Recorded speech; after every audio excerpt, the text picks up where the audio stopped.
I don't know if it's stop on a negative, but a lot of people were surprised that Tyson Fury and Anthony Joshua weren't in it. Is there any reason for that?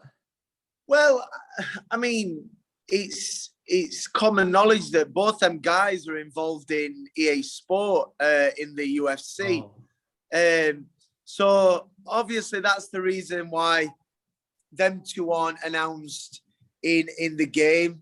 But listen, you know, the names what got announced last night. I mean, the guys at Steel City try and keep a little bit behind, so it's still a surprise for us. Even myself, who I knew quite a few was already involved.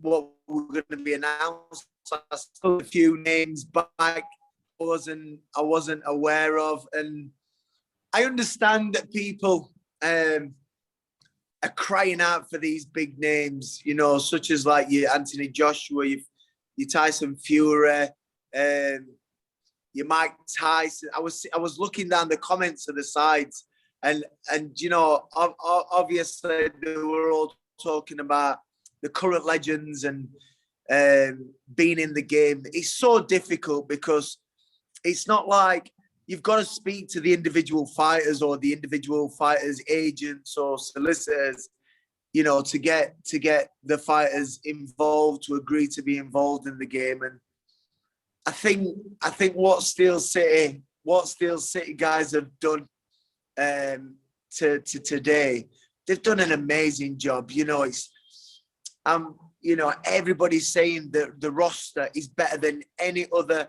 computer game what's been out before, and when you really look into it, by far it's the best, by far. And not even just that, I'm reading comments that people are saying it's not even just the best boxing game, it could possibly be even the best sporting game. And do you know what, again, when you really look into it, it possibly could, it really could. That's how good this game potentially could get. The best sporting game ever. It certainly well could be where it's going right now.